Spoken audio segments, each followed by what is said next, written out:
Determine the convergence of the series and go from 1 to infinity of n over the square root of n squared plus 1. To use the integral test, we need to first check the condition. The condition for the integral tests are 1. It is a positive series where the term a sub n is n over n squared plus 1 squared need to be positive.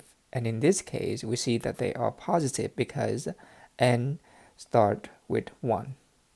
The denominator is always positive and the numerator is also positive starting at n equals 1. The second condition is that the terms have to be decreasing. We can either show a sub n is greater than a sub n plus 1 algebraically, but the easiest way to check this condition is to rewrite the terms using the continuous function f of x over x squared plus 1, the quantity squared. Note that we simply rewrite the function f of x for the term a sub n. We change n to x because we want to differentiate this function. If f prime of x is negative, then we can say that f is decreasing. What this means is that if we can show that the derivative is negative, then we can conclude that the terms are decreasing. Taking the derivative of this function, where f of x equals x over x squared plus 1, the quantity squared, using the quotient rule, we first square the denominator, x squared plus 1 squared, raised to the 4th power.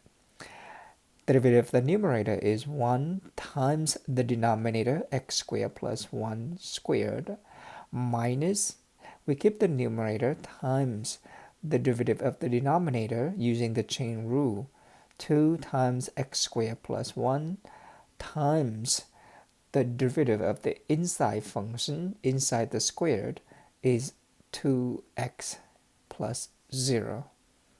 Simplifying this, we first factor out x squared plus 1 in the numerator. The first term ends up with x squared plus 1, and the second term, 2x times 2x, is 4x squared. And the denominator is still x squared plus 1 to the 4th. We can cancel out one factor of x squared plus 1 to obtain x squared plus 1 cubed in the denominator. Inside the bracket is x squared minus 4x squared, so that is negative 3x squared plus 1. Remember that x represents n, and n start with 1. Because of this, we can see that the numerator, negative 3x squared plus 1, is a negative for x greater than or equal to 1. The denominator is positive because, again, x squared is positive.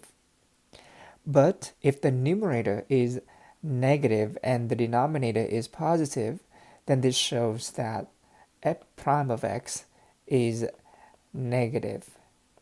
But if f prime of x is negative, then this shows that the function f of x is decreasing, which in turn show that the terms are decreasing. So both of the conditions for the integral test are satisfied. We then proceed to integrate the function f of x. If the integral is finite or convergent, then the series converges as well. Integrate 1, we use 1 because the starting index is 1. To infinity of x over x squared plus 1 squared dx. This is the improper integral. Using u substitution, we let u be x squared plus 1 only in the denominator. Then du is 2x dx, so that x dx is 1/2 du. We then use substitution. We substitute x dx with 1/2 du, and in the denominator it is u squared.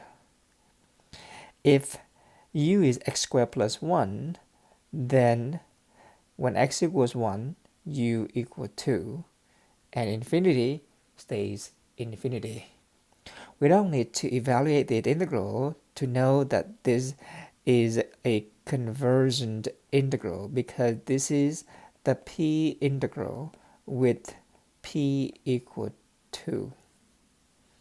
Since the integral converges, we conclude that the series given n go from 1 to infinity of n over n squared plus 1 squared also converge, and we need to state the name of the test, which is by the integral test.